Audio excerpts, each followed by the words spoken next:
Una mujer recorría la sala de un tribunal cuando de pronto se detuvo. Metió la mano en su abrigo, sacó un arma y la descargó sobre el tipo que le había quitado la vida a su hija un año atrás. Hablamos del caso de Marianne Bechmeyer, o también conocida como la mamá vengadora. Soy Edwin Huerta y esto es todo lo que tienes que saber. La mañana del 5 de mayo de 1980, Marianne estaba teniendo problemas para levantar a su hija de 7 años, Anne, y llevarla a la escuela. Pero después de una pequeña discusión, Marianne se rindió y le permitió quedarse a jugar con sus amigas vecinas. Sin embargo, el tiempo pasó y la niña no regresó. Salió a buscarla, pero no encontraba a su hija por ningún lado. Es entonces que Marianne decide dar aviso a la policía de su desaparición. No pasó demasiado tiempo cuando una mujer se acercó a la estación de policía y les comentó que su novio había cometido un asesinato y le había confesado todo. Fue así que esa misma noche se dirigieron al bar, donde Klaus Grabowski se encontraba bebiendo unas cervezas, y él tranquilamente les confirmó que sí le había quitado la vida a Anne Bechmeyer. Klaus Grabowski era un carnicero de 35 años de edad, el cual además era su vecino. Un día antes le había prometido a Anne que si ella venía sola a su casa le permitiría jugar con sus gatos. Esta convenció a su madre de faltar a la escuela y se dirigió directamente a la casa de Klaus, donde fue privada de su libertad por varias horas. La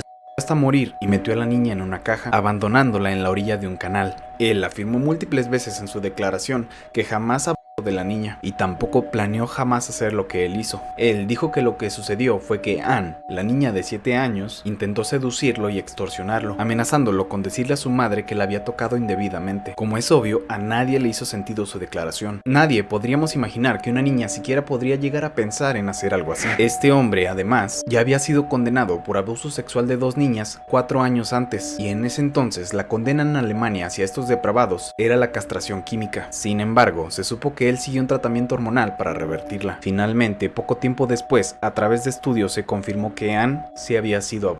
Antes de pasar al juicio, quisiera comentarles un poco más de Marianne. Ella tuvo una infancia sumamente difícil, debido a que no tuvo una buena relación con sus padres, siendo ellos muy poco afectivos y además del pasado oscuro de su padre, quien había pertenecido a una organización llamada Waffen SS. Desde adolescente fue víctima de abusos, teniendo su primer embarazo a los 16 a causa de esto, lo cual no fue del agrado de sus padres y la obligaron a dar el niño en adopción. Un par de años después quedó embarazada nuevamente de una relación que tenía en ese entonces, pero de nuevo fue dado en adopción por decreto de sus padres. Ella sufría enormemente puesto que jamás había sido su decisión alejarse de estos niños. Cuando cumplió 23 años quedó embarazada por tercera vez. Sin embargo, esta vez se enfrentó a sus padres y decidió irse de su casa para criar a su hija como madre soltera. Desde ese momento se aferró a Anne con muchísima fuerza. Sus días se los dedicaba a darle amor y a proveerla de un futuro mejor, intentando que jamás tuviera la infancia que ella tuvo que vivir. Lamentablemente sabemos que esto no llegó a ser así. El juicio de Klaus inició en 1981. En este, sus abogados alegaron que el hombre había cometido el crimen debido a un desequilibrio hormonal causado por el tratamiento que recibió para revertir la castración química.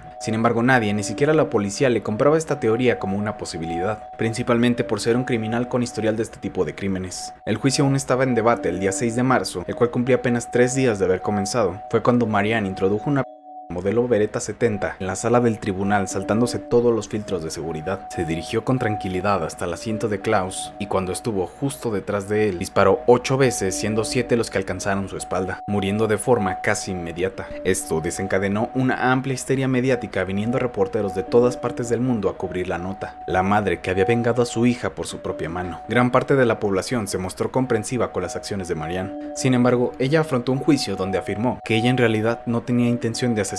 Ella entró como en un trance y su conciencia regresó cuando el arma estaba vacía y todo había terminado. Fue finalmente sentenciada a 6 años de prisión por homicidio no intencional, además de posesión ilegal de un arma de fuego. De estos 6, ella tan solo cumplió 3 años antes de ser liberada. Después de esto, en 1988 se mudó a Nigeria, donde se casó de nuevo, y 14 años después se presentó en un programa de televisión llamado donde confirmó que ella en realidad había disparado a Grabowski después de una cuidadosa reflexión, con el fin de hacerle cumplir la ley y asegurarse de que no siguiera difundiendo mentiras sobre su hija. En el año 1996, Marianne falleció a la edad de 46 años a causa de un cáncer de páncreas y fue enterrada junto a su hija. El caso de Marianne Bechmeyer es uno de los más polémicos de la historia del mundo, un ejemplo intenso de cómo el dolor y la tristeza pueden llevar a una persona al extremo, similar al caso de Francia Ruth Ibarra, y de cómo sus padres, a pesar de la adversidad, jamás se dieron por vencidos. Todo lo que necesitas saber sobre esto se encuentra en este video.